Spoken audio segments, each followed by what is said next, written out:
మీరు పోలీసులు బందోబస్తు పెట్టుండుంటే హెలీప్యాడ్ దగ్గరికి ఎవరు వెళ్ళలేరు కదా, ఈవెన్ మాకు కూడా ఎంట్రీ ఉండదు అప్పుడు.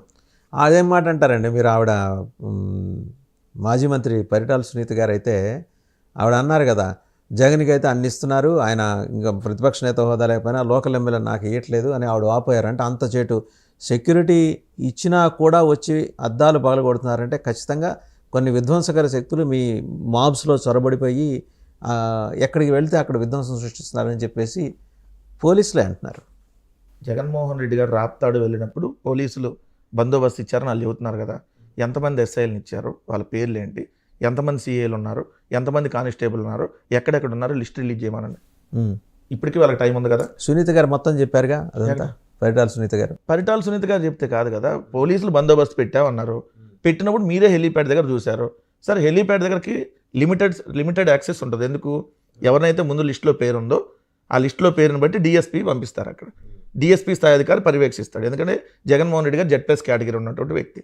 డిఎస్పీ స్థాయి వ్యక్తి చెప్తేనే తీసుకుంటారు, లేదు మాలాంటి వాళ్ళు వెళ్ళినా కూడా తీసుకోరు. మరి అంతమంది పబ్లిక్ అక్కడ రావడానికి కారణం ఏంటి అంటే వాళ్ళు సెక్యూరిటీ పెట్టలేదని కదా కారణం. రెండోది ఆమె ఇచ్చిన స్టేట్మెంట్ ఏంది, ఎందుకు జగన్మోహన్ రెడ్డి గారికి అంత సెక్యూరిటీ, అసలు మేము కల్పించాం, ఆయన గాల్లోనే మేము కావాలనుకుంటానే గాల్లోనే వెనక్కి పంపించేయగలం, ఇట్లాంటి స్టేట్మెంట్ ఆమె ఇచ్చినప్పుడు, మరి అలాంటి స్టేట్మెంట్ ఇచ్చినప్పుడు ఒక మాజీ ముఖ్యమంత్రి కొడుకు, ఆంధ్రప్రదేశ్ రాష్ట్రంలో ప్రతిపక్ష పార్టీగా ఉన్న వ్యక్తి, అదేవిధంగా ఈరోజు అత్యంత ప్రజాప్రతినిధి కొడుకు కాదండి, ముఖ్యమంత్రి కొడుకు. ఆయన ముఖ్యమంత్రిగా ఉండగానే రాజశేఖర రెడ్డి గారు ముఖ్యమంత్రిగా ఉండగానే చనిపోయారు.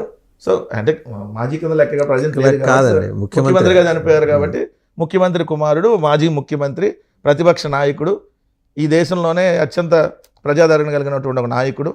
సో మరి అలాంటి వ్యక్తికి మరి వీళ్ళు భద్రత కల్పించాలి కదా. 2 జెడ్+ కేటగిరీ ఆల్రెడీ ఉంది, ఉన్నటువంటిది మీరు భద్రత కల్పించకుండా జెడ్+ కేటగిరీ ఉన్న వ్యక్తికి దగ్గరికి హెలీప్యాడ్ దగ్గరికి ఎట్లా పడితే అలా జనాలు ఎలా వెళ్తారు? అప్పుడు వెళ్ళినప్పుడే అర్థమవుతుంది కదా వాళ్ళు అక్కడ బందోబస్తు పెట్టలేదని. సో దాన్ని కూడా మళ్ళీ ఉల్టా మా మీద విషప్రచారం చేయాలనేటటువంటి ఆలోచన అది కరెక్ట్ కాదు. మేము చంద్రబాబు నాయుడు గారికి భద్రత వద్దని ఏ రోజు అనలా, ఈరోజు లోకేష్కి కూడా భద్రత వద్దని ఏ రోజు అనలా.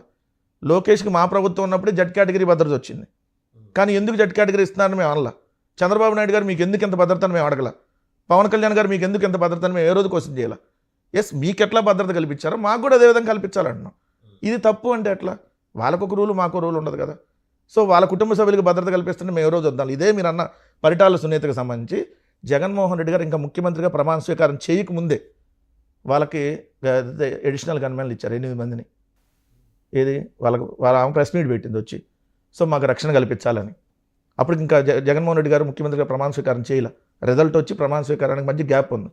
అయినా కూడా భద్రత ఇష్యూ చేశారు, భద్రత సంబంధించి ఇమ్మని చెప్పి ఆర్డర్స్ పాస్ చేశారు. మరి మేము వాళ్ళని అంత జాగ్రత్తగా చూసుకున్నాం కదా. ఎందుకంటే పొలిటికల్ రైవల్ ఉండొచ్చు, కానీ వాళ్ళకు మన ప్రభుత్వం ఉన్నప్పుడు అందరికీ చూడాలి సెక్యూరిటీ. అది తెలుగుదేశమా ఇంకో ఆ ఆస్పెక్ట్ పక్కన పెడితే, జైళ్ళ దగ్గరికి జగన్ కాకుండా జనం దగ్గరికి జగన్ ఎప్పుడు? జనం దగ్గరికి వెళ్ళలేదని ఎందుకంటారు? ఇప్పుడు మీరు 11 నెలలు ఏ కార్యక్రమం పెట్టుకున్నా అది పోస్ట్ పోన్ అవటం ఎందుకు? ముహూర్త బలం సరిగ్గా లేదన్నట్టుంది. దానికి కూడా నేను చెప్తాను. 11 నెలలు, ఈ 11 నెలల్లో మా పార్టీకి సంబంధించి ఒకటి విద్యుత్ పోరుకు సంబంధించి మేము చేసాం, ఫీజు రియంబర్స్మెంట్ మందికి చేసాం, ఫీజు రియంబర్స్మెంట్కి సంబంధించి.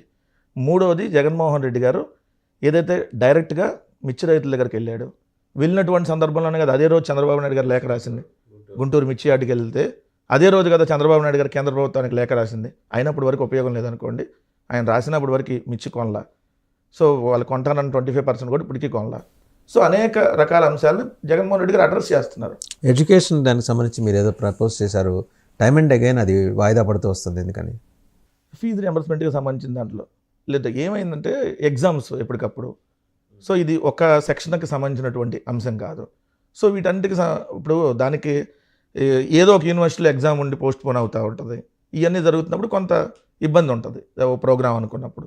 సో టైం ఉంది. సో మేము ప్రజలకు డైరెక్ట్గా అడ్రస్ చేస్తున్నాం. జగన్మోహన్ రెడ్డి గారు మా పార్టీ కార్యకర్తల దగ్గరికి ఇప్పుడు జైలుకి వెళ్ళారంటున్నారు కదా, తప్పే ఉందండి. మా పార్టీ కార్యకర్తలు నాయకులు జైల్లో ఉంటే పరామర్శకి వెళ్తే తప్పెట్లయిద్ది? పరామర్శకి వెళ్ళేప్పుడు సీఎం అని నినాదాలు చేసుకుంటూ వెళ్ళాలా? తొక్కిసలాట జరిగి చనిపోయే జనాలు హాస్పిటల్లో ఉండి పరామర్శించడానికి అక్కడికి వెళ్ళి సీఎం అని స్లోగన్స్ ఇవ్వాలా తిరుపతిలో? జగన్మోహన్ రెడ్డి గారి దగ్గరకు వచ్చేటటువంటి పబ్లిక్ ఎవరెవరు వస్తారు, ఎంతమంది వస్తారు, వాళ్ళు ఏం మాట్లాడతారు, ఏ విధంగా రియాక్ట్ అవుతారు, ఎలాంటి వాళ్ళు వస్తారనేది ఎవరు ఊహించలేరు కదా. ఆయన పబ్లిక్లోకి వెళ్ళినప్పుడు మంచోడు రావచ్చు, చెడోడు రావచ్చు, విపరీతమైన అభిమానం ఉన్నాడు రావచ్చు, కొద్దిపాటి అభిమానం ఉన్నాడు కూడా రావచ్చు. సో అక్కడ ఏం మాట్లాడాలి అనేటటువంటి అవగాహన లేని వాళ్ళు కూడా రావచ్చు. సో ఇప్పుడు ఒక కార్యక్రమానికి వెళ్ళారు, ఎవరో ఒకటి సీఎం అని అరుస్తారు. అరిస్తే అవతలాడు మళ్ళీ అందుకుంటాడు, అభిమానంతో అందుకుంటాడు. అది ఆ కార్యక్రమం ఏంటనేది వాళ్ళకి ఈ కార్యక్రమానికి వచ్చాం కదా ఇలా మాట్లాడొచ్చో మాట్లాడకూడదా అనేది కూడా ఉండదు. ఎవరో ఒకళ్ళు ఎత్తినప్పుడు